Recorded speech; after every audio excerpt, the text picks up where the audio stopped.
Hello, my beautiful friends. I am Laurel Bleadon-Maffei with Illuminating Souls, welcoming you to this episode of Sleepy Bedtime Blessings, a podcast designed to help you rest, relax, and fall asleep. So I am an angelic practitioner, a wonderful job I love, and I'm a spiritual teacher and an encourager of souls. And I love what I get to do in the world, and you might wonder what that looks like. Well, I teach classes that I love, and they're always changing. All of my classes take place over Zoom, and most of them are very small in size, so you have an opportunity to be a part of a community and we get to know each other. Right now I'm teaching a beautiful mentoring group for other soul-inspired entrepreneurs. I have a beautiful group of people I am mentoring as angel messenger practitioners. And I'm finishing up a 6-week class and teaching people how to use Midjourney to create visionary art. My pause was because I thought there should be something else on the schedule, but it's not there yet. I don't even know what it is.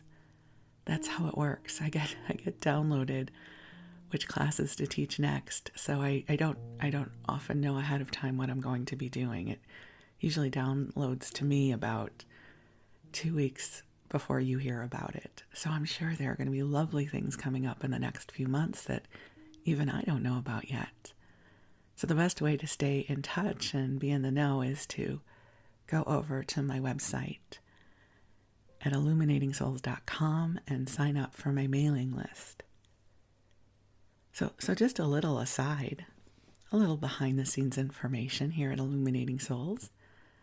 So when the name for this company came to me back in 2005, it never occurred to me in a million jillion years that Illuminating Souls could somehow in the world be perceived as somehow associated with the Illuminati. So I'm not even going to try to explain the urban legends around the Illuminati, but unfortunately, a lot of predatory people have somehow made other people believe that you will get rich if you join it. And so I get a lot of people signing up for my mailing list who want to join the Illuminati. And so here's my disclaimer. I know nothing about them. Please do not sign up for my mailing list if you are hoping that I will introduce you to Jay-Z and Beyonce. I do not know them.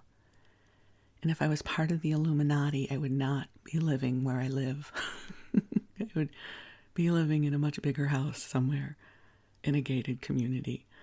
So don't sign up for my mailing list if you're looking to be a part of a secret society. I don't know them. So if you're into angels, though, and making the world a better place and bringing light and love into this realm of ours, if you enjoy sleep podcasts, come on over, sign up for my list. I mention that because I must be published on a list somewhere, because in the past month, I have had so many people sign up for my list who are clearly not interested in angels. I know this because of the emails they send me. So, a little behind the scenes intrigue. So, anyways, no secret societies here. Just love for you. And if you're new to the podcast, welcome. As I record this, it is Saturday morning. I really do try to record this during the week, but I have not been very successful at that lately. And so it's Saturday morning, and this happens to be the weekend that we set our clocks back, daylight savings time. So as I record this right now, it's 7:22 in the morning. And I was thinking, I'm starting kind of late because I like recording these podcasts around 6 a.m. And then I had to remind myself, if I was recording this tomorrow, it would only be 6:22 a.m. because we're setting the clocks back, and that is a good time for me to start recording. So I'm going to pretend it's an hour earlier than it really is, and then my day will feel like it is absolutely flowing with grace and harmony. So I'm rambling. Hi, welcome to my world. Lots of rambles here this morning. Wow, I have not been grounded the past few days. I don't know about the rest of you, but as I record this, we are, 4 days away from the elections here in the United States. And there's a lot of energy swirling about. So I have been grounding myself in comfort carbs and hanging out with my husband and playing Scrabble on my iPad. These are my coping mechanisms right now. And recording this podcast for you. And I do still listen to a sleep podcast every night before I go to bed. Last night I listened to a wonderful podcast called Sleepy, and the host is Otis Gray, and he has this amazing monotone voice that he reads stories with, and it doesn't matter to me what he's reading. I hear his voice and I go to sleep. It's very Pavlovian for me. It doesn't matter what the narrative is. I hear his voice, and something about the timbre of it puts me right to sleep. So if I don't put you to sleep, check out Otis Gray and Sleepy, because it's a great podcast. So it's starting to get cooler here. We don't really get terribly cold here in the Bay Area, but it was cool enough that I got to put my second blanket on my bed last night. I love this time of year because the more blankets, the better. So it's become 2 blanket weather, and hopefully soon it'll be 3 blanket weather. 3 blankets is my max. I mean, that's as far as I can go, because otherwise I roast and toast in bed and I get way too hot. But last night was perfect with 2 blankets, so love that. Chilly sleeping is awesome. And so my heart is just filled with so much love for you. I just think it's so beautiful that I can sit here in my pajamas on a Saturday morning and speak into this microphone that is connected to a computer, and I can record my voice, and you will receive this broadcast at some point, whether you listen the day after I publish it or 5 years later. This beautiful moment filled with love and a little bit of self-deprecation on my part, that we get to be together. We get to keep each other company. Whether you're going about your day or getting ready to drift off to sleep, that whenever you choose to listen, I'm grateful for this opportunity for us to be together. So, regarding the angels, this beautiful love is already here, and I'm going to call them in because I really appreciate the opportunity to share this ritual with you. So I'm going to invite you to just take some nice deep breaths in and out, and we'll gently call ourselves forward into the heart of God, into the heart of a loving universe. And beautiful angels on high, we invite you to join us here. We ask that you infuse this broadcast with waves of love and goodness and grace and light. Angels, I ask that you heal our hearts. You heal our hearts of anything that is ready to be resolved, known and unknown, seen and unseen, said and unsaid, helping us come into our true, authentic self, illuminating our path in a way that inspires our hearts And dear ones, just take some nice deep breaths in. It feels like the angels are bringing us beautiful love right now. And it doesn't matter when you listen to this love and this energy will be streaming to you whenever you listen. So as I speak these words, I can feel the angels clearing from us that which is not ours, helping us to clear off those collective energies that we need not embody. Think of it as an energetic lint roller where they are coming and sort of smoothing out our light bodies, clearing away anything we need not carry with us, helping us come into a place that is restorative, that allows us to replenish and come into the gentleness of divine love.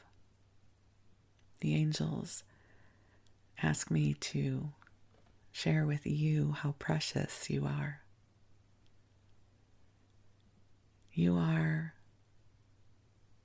a beautiful-hearted soul who's doing so much better than you know. You know, life is messy and complicated, and we are messy and complicated, and never imagine that the angels and God are asking you to live up to some standard of perfection that is arbitrarily set by others. All of us, we're doing the best we can. Sometimes we're clumsy, sometimes we say the wrong thing, sometimes we don't want to get off the couch. Sometimes we have potato chips for dinner. Life is a continuum of everything, of beautiful experiences and dull ones and hard ones. It's everything. It's one of the reasons that I appreciate this connection with the angels so much, because no matter what the weather, energetically or emotionally, I can lean into the angels on good days and not so good days. This love is here always. So my hope is, through this podcast and through our time together, this loving presence becomes more accessible to you too. And that at some point you will rest in the knowingness that you can always connect with this, whether I'm talking to you or not, that this relationship belongs to you, that this is your divine connection. So just take a breath and let it go, whatever your it is. And if you have prayers and intentions that you wish to share with the angels, we invite you to bring them into your heart now. That no prayer is too big or small. Whatever it is you need help with, whatever it is you would like to have blessed or energized or cleared, you can let your angels know. And they will help with this as much as they can.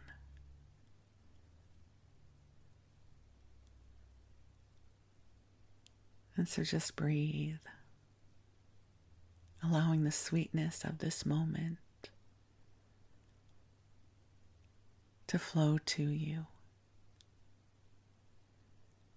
And if this is your bedtime, we invite you to get comfortable, to allow your body to relax. And as I love to say, to cozy on up and snuggle on in, allowing yourself to come into a place of rest. And we all have different experiences with bedtime and with sleep. Some people drop off right away. Others, it takes a little bit more time. So, whatever your experience, I wish you grace with your sleep cycle. I'm always amused if I'm sitting in the chair sometimes watching television, I just doze off. I'm just gone.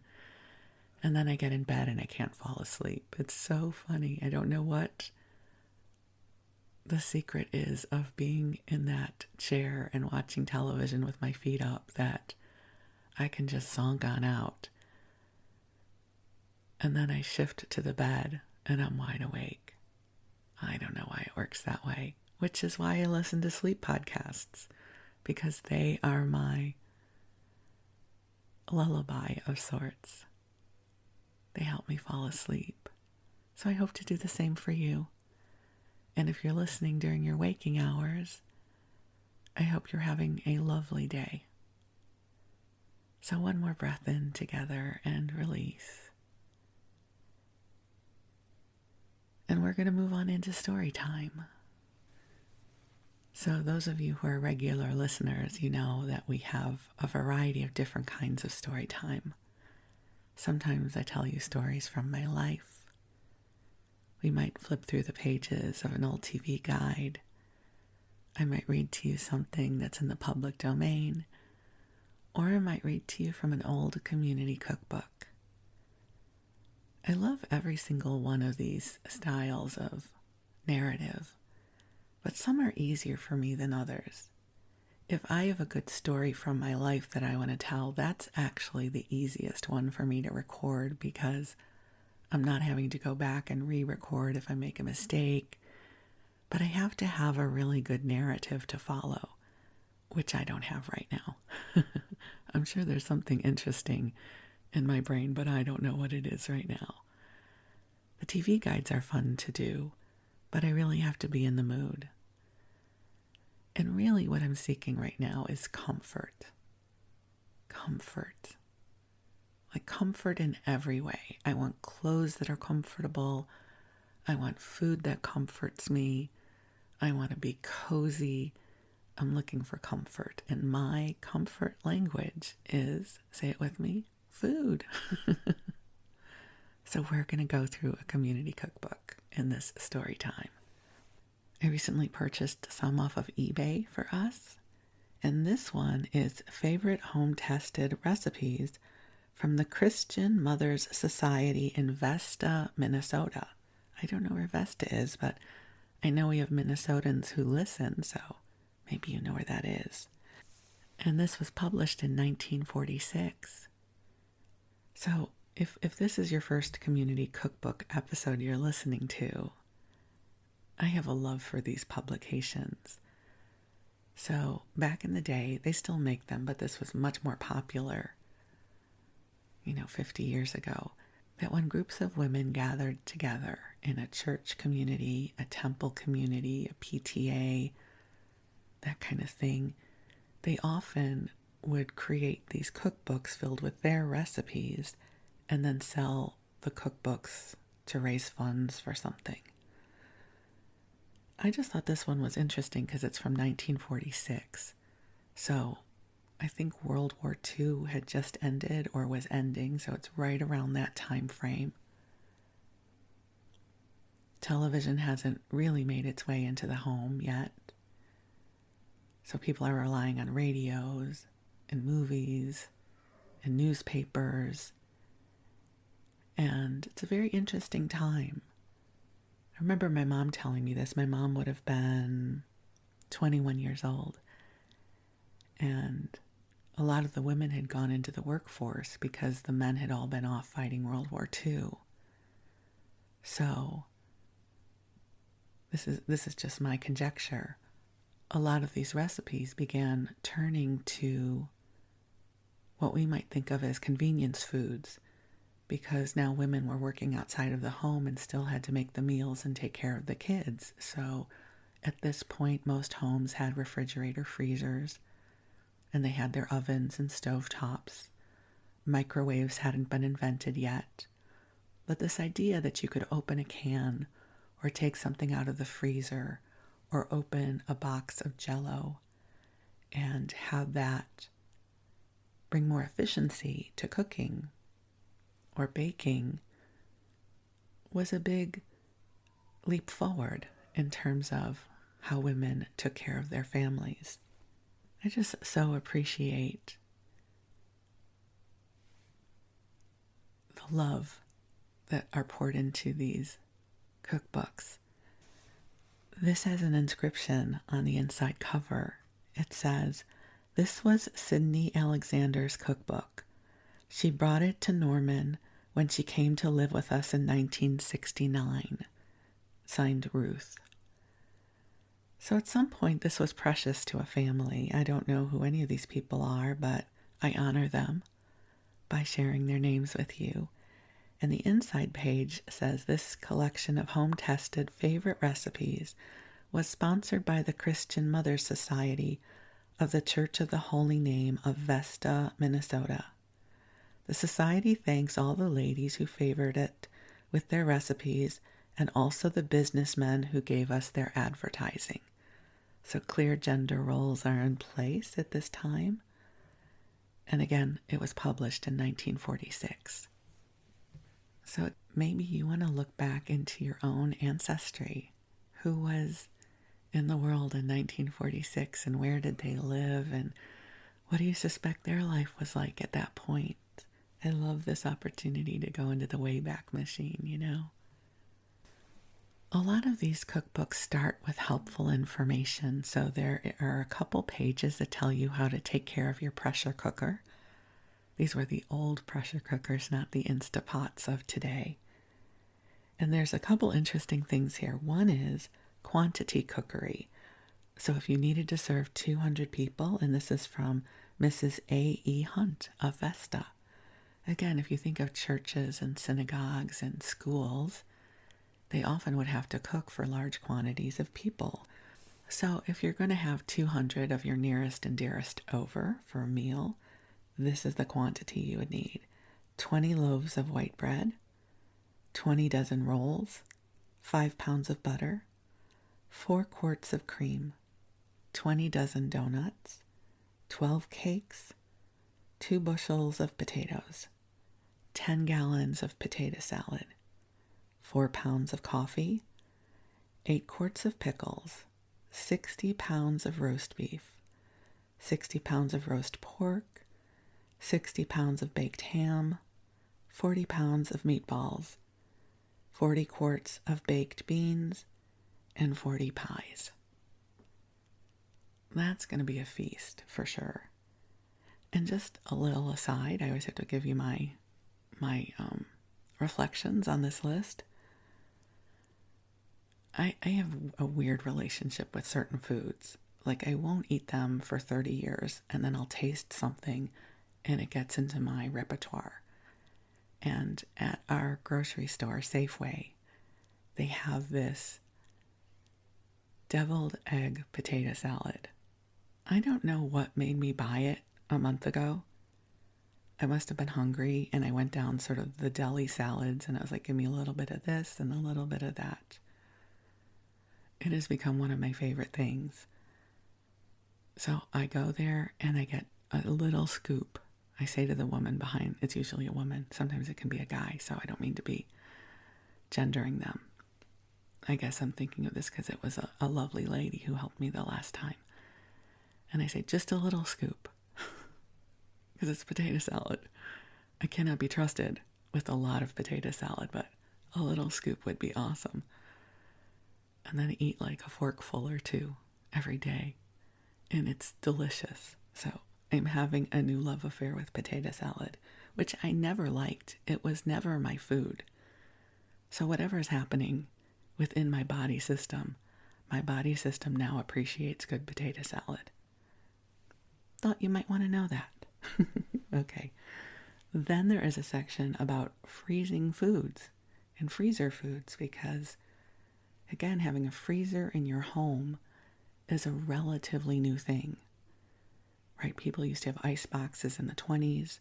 Then they moved to electric refrigerators. And then having a freezer was fantastic because now you didn't have to rely on seasonal fruits and vegetables. You could get frozen. And if any of you remember back in the day, spinach would come frozen in this compressed brick that was wrapped in paper, like cardboard. And so vegetables would come very compacted and frozen. So if you find yourself in 1946, here are some tips for your new freezer.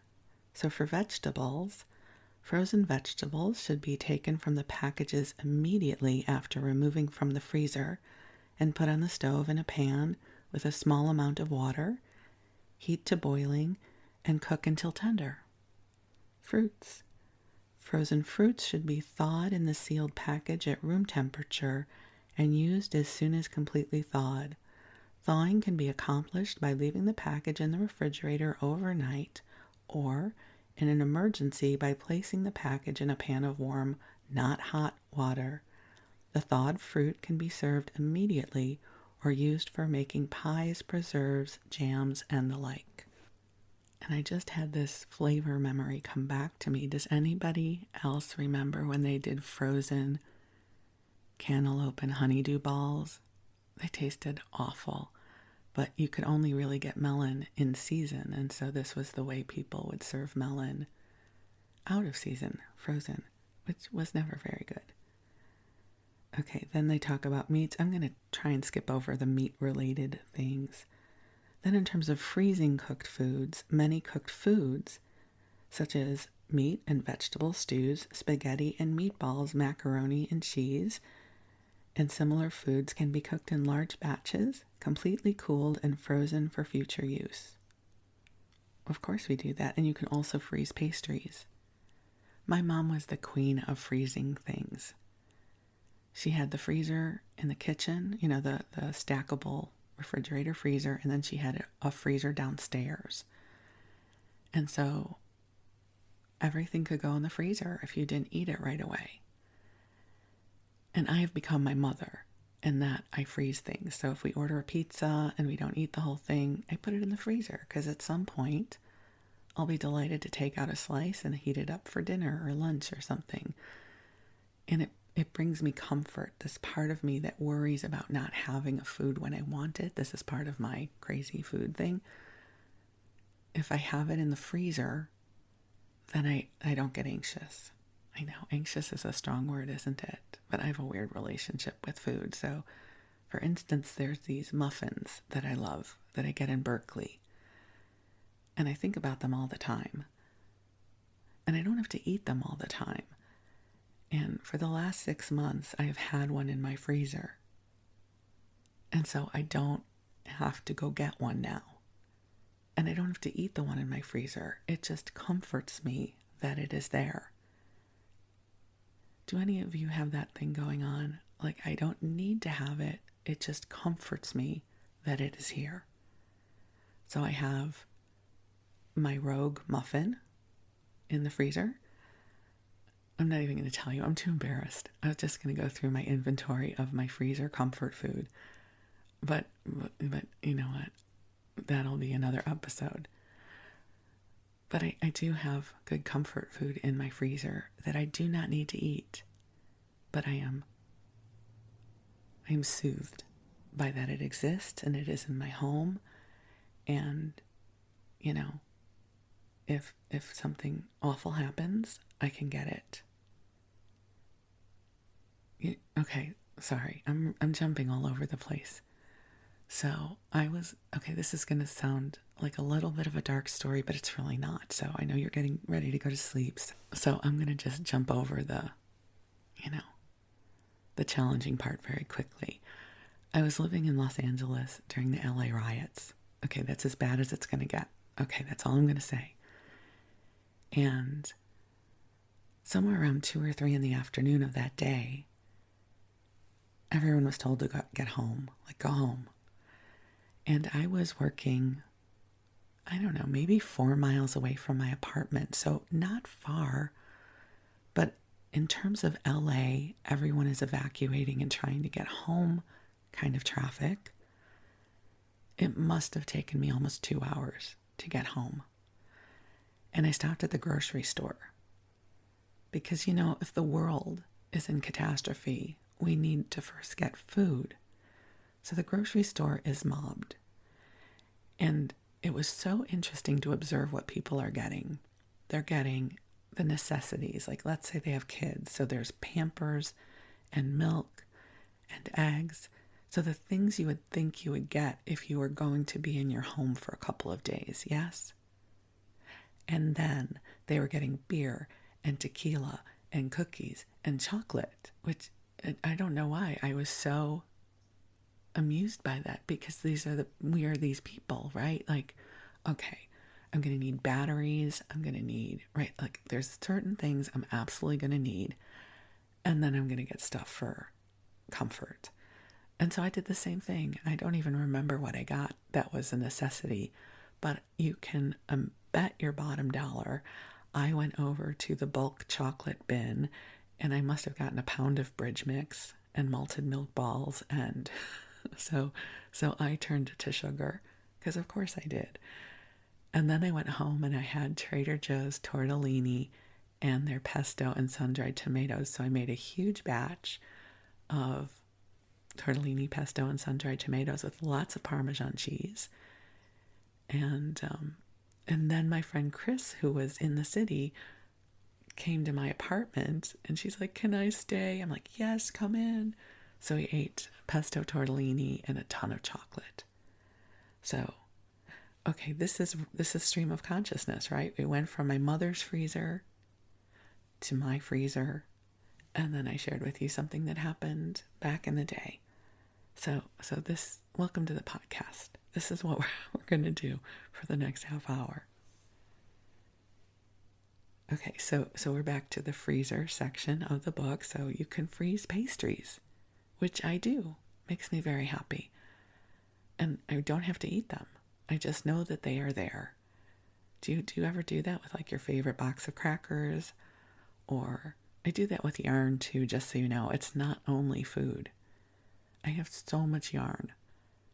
And it comforts me, because if I wake up at 3 a.m. and I need to make a blanket, I can. All right. Anyways, welcome to my brain. At least it lets me live a lovely life. So hold on. Let me flip the page. All right. So the next page has helpful hint. Well, actually, you know what? I'm lying to you. It's not the next page. I skipped a bunch of pages. But the next page I'm going to share with you are helpful hints from Mrs. H. Turbis. And some of this is not food involved. She said for a cough, make tea, 1 pint or more of Irish moss and horehound, which is an herb. Steep for 20 minutes, then strain. Add several tablespoons of honey and the juice of 1 lemon. And then dose a 1/4 cup every few hours. You know what's interesting is Irish moss has made a comeback. I think it's a form of seaweed. And so Irish moss is supposed to be this thing that comes with a lot of vitamins and everything. They sell it at our farmer's market already concocted for you. Raising flattened nap in a rug. If the legs of heavy furniture have flattened or pressed down the nap of a heavy rug, a dampened cloth, folded a number of times and allowed to remain over the mark in the rug for about 10 or 12 hours, will cause the mark to disappear. That's good to know. Here's a good one for winter. Remember, this is published in Minnesota, and they have really intense winters. To prevent freezing windows, if a dampened cloth is wrung very dry, a few drops of furniture polish poured on it and then wrung again, and this cloth used for rubbing over the windows, it will lessen the danger of freezing. Rub the window with this treated cloth and then polish with a clean cloth. I never heard of that before. If clothes are stained by clothespins, white clothes sometimes become stained from using on them clothespins that have been used previously on colored clothes. That's like a tongue twister. I had to read that twice, but I'll edit out the first time. Okay, but that was my best take so far, and that was hard. Okay, to prevent this, tie a bit of colored wool or yarn around the necks of the clothespins for use on colored clothes, and then leave a supply of pins unmarked for use on white things. That's a good idea. For bleaching cotton cloth, 1 pound of chloride of lime dissolved and strained. Okay, that's already so complicated. I'm glad that we live with Clorox. Okay, boiling eggs. Eggs will not crack when boiling if you prick the shell with a pin. I didn't know that. How to clean a percolator. I don't know that any of us are using percolators anymore. For coffee, do you guys remember percolators? My mom would bring the percolator out when we had company. I now use a coffee concentrate called Javi that I buy from the TikTok shop. Because, hi, it's 2024 and I cannot be bothered to do anything more than put a teaspoon of this concentrate into hot water that already was heated out of my water dispenser. Anyways, don't have a percolator. Okay, let's get to food, right? Let's go on to the fun part. Well, there's a bunch of banana bread recipes, which interestingly enough, I have some ripe bananas on my counter. Usually with my ripe bananas, I peel them and cut them and put them in freezer bags because I use them in my smoothies every morning. But I was like, I should make some banana bread, which is a terrible idea because if I make banana bread, I will eat all the banana bread. So perhaps I can just soothe that part of me by reading to you a banana bread recipe. So I'll just pick one. So this is from Mrs. Joseph Niederkorn of Hastings, Minnesota. This one has 2 eggs, a cup of sugar, a pinch of salt, 4 tablespoons of sour milk, half a teaspoon of soda, baking soda, 2 teaspoons of baking powder, 2.5 cups of flour, 3 bananas, 1 teaspoon of vanilla, and half a cup of nuts. Okay, sounds delicious to me. I do like nuts in my banana bread, or chocolate chips, or both. I mean, come on, we do live in a time of abundance, yes? There are also recipes for orange nut bread and date nut bread and bran bread and brown bread. Lots of bread recipes. And now we're into rolls. This one made me laugh. There's quick rolls or 60-minute rolls. Well, I would do the quick rolls. I would do the rolls that take the least amount of time because that's who I am. But I don't know, maybe 60 minutes is supposed to be fast for rolls. Okay, let's see what else I can find. Okay, here's Southern corn muffins. I have been craving cornbread recently, and I bought a little square of it from Whole Foods that I have not eaten yet. It may wind up in my freezer, but I have it. So this is 2 cups of white cornmeal. Mix with 1.5 teaspoons of salt. Gradually add 2 cups of boiling water. Stir slightly to moisten mixture thoroughly without beating. Add 1 cup of cold milk, 2 eggs beaten, and 2 tablespoons of melted butter, and stir until smooth, no beating.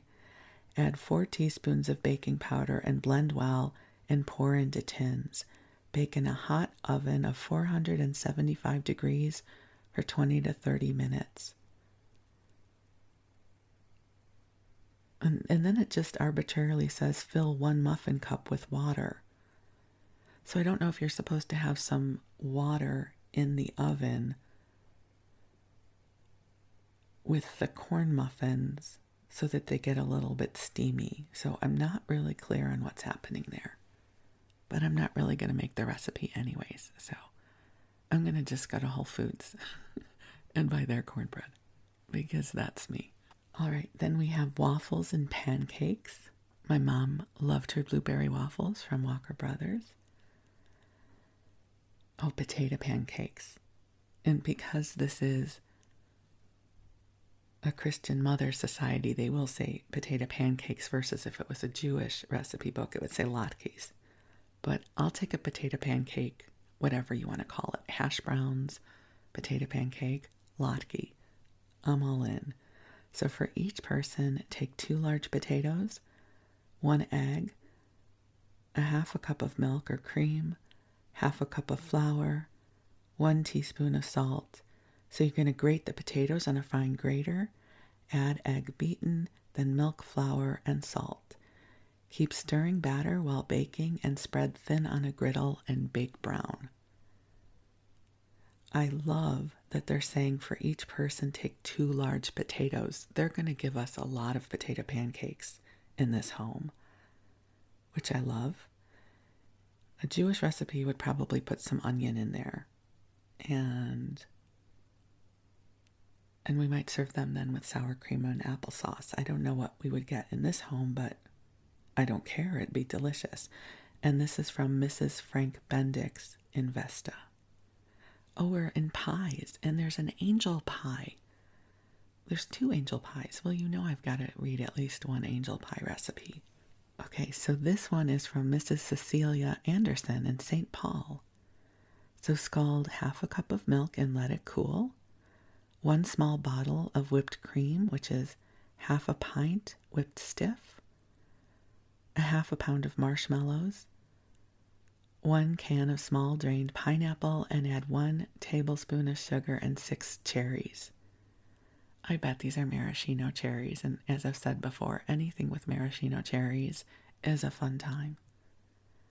And then the other angel pie from Mrs. Alfred Johnson in Bellevue has 16 crushed graham crackers, 5 tablespoons of melted butter. Press that into the tin, saving a few crumbs for the top, so this is going to have a graham cracker crust. 30 marshmallows, half a cup of milk. We're going to heat that together until melted and then cool. Whip half a pint of cream and add to above with half a square of bitter chocolate grated. Yum! Pour it in the shell and cover with graham cracker crumbs. Let stand overnight in a cool place or refrigerator. Well, that sounds lovely. Okay, this one sounds so good. Butterscotch pie. As I've shared before, I love the flavor profile of butterscotch, not to be confused with caramel. And this is from Mrs. Jim Maroney in Lucan, I think. You'll let me know if I'm not pronouncing that right, Minnesota. So 1.5 cups of milk, 2 eggs, 1 cup brown sugar, 2 tablespoons of butter, 2 tablespoons of cornstarch, and 2 tablespoons of powdered sugar. So we're going to heat the milk and brown sugar until the lumps are dissolved. We'll mix the cornstarch, half a cup of milk, and egg yolks. And add, I said yolks, funny there, but that's okay. Add slowly to hot mixture. Cook in a double boiler, stirring constantly, and melt until thick. Add butter, cool, and pour into pie crust, and then make meringue from egg whites and powdered sugar. So something that I absolutely love about these books, they all assume you know your way around the kitchen. So it just says, make meringue from egg whites and powdered sugar. Like I know what to do there. You know. So there's that. Then they have, let's see what else. Cocoa pie sounds delicious. Mrs. Henry Bernardi of Seaforth, Minnesota. 2 cups of milk, 1 egg yolk, 4 tablespoons of cocoa, pinch of salt, and half a cup of sugar, and a little butter. A little butter. Oh, I see. Okay, spacing is everything. Half a cup of sugar, a little buttermilk to stiffen. So, I didn't understand. And I'm not going to make it anyway, so that's fine. There's another pie. This is called chocolate chip pie that involves melting marshmallows and whipped cream and chocolate chips in a graham cracker crust. Like this would just be great, right? You just take the marshmallows. Like I don't even need a recipe. I know what I'm going to do, which I'm not going to do because I don't really eat this way. But if I were trying to invent my own pie, graham cracker crust, awesome, easy to make, and I love the flavor. And then I don't know if I do marshmallows because that's really, really sweet. But I might do some cream cheese. I might do a box of the pudding mix and some chocolate chips and maybe some butterscotch chips, right? Like, let's get real. And some peanut butter. Like, I could just invent a pie. I bet that would be delicious. And some Cool Whip on the top with maybe, I was going to say maraschino cherry, but that doesn't go with anything that I just described. I would sprinkle chocolate chips on top. And it would be delightful. There you go. I'm going to invent my own pie. Feel free to borrow my recipe. Okay, let's see what else I can find. Okay, and then there's about 2 pages of different variations of lemon pie. So let me ask you a personal preference about pie. Would you go for lemon pie or key lime pie, or would you go for like chocolate mousse pie? Are you a sweet pie person, a fruit pie person, or a tart citrusy pie person? I think my preference would be like a really good piece of apple pie. Like a fruit pie, I think would be my preference. I don't know that I would ever pick a citrus-based pie. I mean, I would eat it if it was there, but if we were going to a pie bakery, that would not be my first choice. When I was younger, there was a chain restaurant called Baker Square. Maybe you remember it. And they were known for their pies. And they had a French silk chocolate pie that was out of this world that my girlfriends and I would get when we weren't dieting. And loved that one, but that wouldn't appeal to me now. A good fruit pie. The cool things about fruit pies is you can sweeten them with agave, and I could have a little bit of something. Okay, but back to many different variations of lemon pie. So, none of which I'm inclined to read out loud because it does not delight me. But just know, there are a lot of variations on lemon pie present here in this cookbook. Okay, here's a recipe out of my own imagination, but it's in the book. It says Peanut Butter Cream Pie by Mrs. B. Krause of Vesta. To a good cream pie filling. So again, we're just figuring you know that already, what to make. So to a good cream pie filling, you're just going to add a quarter cup of peanut butter, and you're going to mix it together and treat it like a cream pie. So how do you make a peanut butter cream pie? Well, you make the crust, which you already know how to do, and you make the cream pie filling, which we're assuming you know how to do because it's 1946. And you're just going to put some peanut butter in it. Voila, peanut butter cream pie. I do love peanut butter. So, I'm a peanut butter girl. Now, okay, I know I'm going to have to go look this up because I don't know what it is. Pie plant custard pie. So 1 cup of pie plant cut fine. I don't know what that is. Do you think that might be rhubarb or something? I am going to go Google it, so wait here. I'll be right back, but take your best guess. What is pie plant? Okay, score 1 for my intuitive food trivia. It is rhubarb. I've never heard it called pie plant before. Okay, so 1 cup of pie plant, aka rhubarb, 1 cup of sugar, 1 cup of sour cream, 2 eggs, 1 tablespoon of flour, and nutmeg. So we'll line the pie tin with a crust, because we just know how to make one, and sprinkle pie plant over bottom, or rhubarb, and pour custard over this and bake slowly. Rhubarb, I think, is an acquired taste. My parents loved it. I never developed a relationship with it. All right, there's tons more pie recipes, including pumpkin pie and chocolate chip pie, many kinds of pie. But I'm going to move us into something else so we don't get stuck in the pies, because I love the name of this and I have no idea what it is, but it is in the dessert section. It's called Apple Rolled Oatmeal Boss. Do any of you know what that is? Maybe it's a Midwestern thing that I don't know about. This is from Mrs. V.F. Pfeiffer of Vesta. So we're going to take 1 cup of flour, a half a teaspoon of salt, a half a teaspoon of soda, and half a cup of brown sugar. So mix with 1 cup of quick cooking oatmeal. Cut in half a cup of shortening until crumbly. Spread half of it in a pan, a 7 by 11 pan. Arrange 2.5 cups of pared and cut apples over the top. Cover the apples with the other half of the oatmeal mixture. Dot apples with a little bit of butter and sugar before covering. Serve either with lemon sauce or whipped cream when served cold. Pat mixture down lightly before baking. Bake about 40 minutes at 350 degrees. Oh, so that sounds like a crumble of some kind. It sounds delicious is what it sounds like. Okay, this one I'm going to share because I love the name. Baked apple surprise. Like, serve me anything that has surprise or delight in the title, or angel. And this is from Marion Hilsheim of Sleepy Eye, Minnesota. Great name for a town, Sleepy Eye, for a sleep podcast.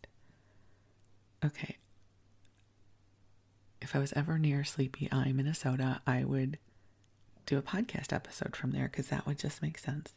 Okay, so our baked apple surprise. Let's see what's surprising. So pare and slice 3 cups of apples. Mix 1 cup of sugar, 1 tablespoon of flour and cinnamon. Pour sliced apples into this mixture and toss them slightly together.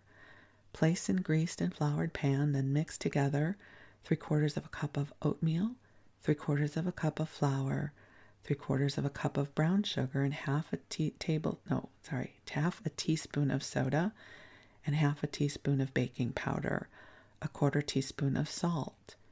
Work a cup of butter into this mixture and spread in a layer on top of the apples. Bake until apples are done and crumbles are brown. Okay, so that's an apple crisp of some kind. Sounds delicious. I'm not sure what the surprise is, but that's okay. Sounds delicious. I'll eat that. Yum. Sign me up. Okay, here's another one with a fantastic name, so it is worthy of being read to you or shared. We have dessert delectable. What are you bringing for dessert? Dessert delectable. Sounds delightful. Okay, this is from Mrs. Peter Krzamzerk. Oh, I'm so sorry. I don't know how to pronounce this name. It's Krzmarzik of Sleepy Eye, Minnesota. So we're going to start with 3 tablespoons of lemon juice, 1 tablespoon of grated lemon rind, half a cup of sugar, 2 cups of hot water, 1 egg beaten, 1.5 tablespoons of flour, 1/4 teaspoon of salt, 24 marshmallows. Now we're getting to the good stuff. And they're the big marshmallows, I'm sure. 1/2 cup of crushed pineapple, not drained. 18 graham crackers broken into pieces, and 1 cup of whipping cream. I don't even have to read the instructions. Can you already taste this? Right? It's a little bit sour, but it's a little bit sweet, and it involves marshmallows and pineapple and graham crackers. I'm sure it was absolutely delicious. You know, I'm just going to read you the names of these recipes because they're wonderful. We've got a French pie, which involves vanilla wafers, pineapple, a jar of maraschino cherries. This is a child's delight. Powdered sugar, eggs, butter, and whipping cream. I would have loved this as a kid. There is a fruit puff. And what's the fruit? It's 2.5 cups of canned or cooked fruit. Okay, so I'm sure that would be good. There's glorified rice, phenomenal name, which involved cooked rice mixed with crushed pineapple, marshmallows, sugar, and whipping cream. I'm sure that's delicious. And then we have good baked apple cake. I love that name. How's your apple cake? It's really good. Good. So it's an apple cake recipe. I love apple cake. Sounds good to me. Sign me up. We have graham cracker dessert, which involves a package of lemon jello, pineapple juice, egg whites, sugar, again with the maraschino cherries. Like as a kid, anything with maraschino cherries. Oh, another one, a graham cracker torte. Half a cup of milk. I love this. 1 10-cent package of marshmallows. one 10-cent can of pineapple, one 10-cent bottle of maraschino cherries, and half a pint of whipped cream. I don't know why that makes me my heart is just so filled with love. It's the 10-cent package. Oh, thank you. I love that. This is from Mrs. Emil Altermat in Redwood Falls. Then we have an icebox dessert loaf that involves graham crackers and jelly and ice cream, of course. And this ice cream is going to be flavored with crushed berries. I want chocolate. Oh, Irish medley, which involves orange jello. Try and say that. Orange jello, pineapple, whipped cream, ladyfingers or stale cake crumbs, and lime jello. A kiss cake, don't know what that is, 4 egg whites, sugar, salt, cream of tartar, and some vinegar. Is there something else that comes into this? I don't know. Lazy day pudding. Like, you'd get my attention right away. Lazy day pudding. Sugar, shortening, milk, raisins, flour, baking powder, vanilla. And then the sauce is brown sugar and hot water.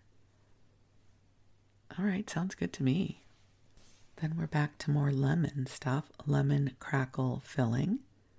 Lemon rice snow, which involves vanilla pudding, milk, rice, lemon peel, egg whites, and sugar. Marshmallow dessert. Yeah, for sure, with marshmallows if I'm a kid. Orange ice cream dessert. Okay, I love the name of this one. Peach roly-poly from Mrs. H.M. Matson in Vesta. So it involves pastry flour. So it sounds like it's going to be, I don't know, some sort of crumble or something, pie. It involves peaches and sugar and butter. Everything in it sounds delicious to me. And then we have quite a few of pineapple desserts, including a pineapple icebox cake, pineapple marshmallow puffs, pineapple truffle, and several pineapple upside down cakes. There's something called surprise dessert from Mrs. Thorvald Nelson in Lucan. I hope I'm saying that right. I said that the last time. 1 pack of Jell-O, any flavor. Maybe that's why it's a surprise. Whatever you've got. 2 cups of hot water, 2 egg yolks, 2 tablespoons of sugar, 2 egg whites, and 2 tablespoons of sugar. Again, so I don't know if that's 4 tablespoons of sugar. But I like that it's a surprise, so count me in. And now that brings us to the cake section. There's still so much more to go through in this particular recipe book, so I'll tell you what, we'll return back to it at some point. But I don't know, it's giving me all sorts of Midwest, warm, comfy feelings.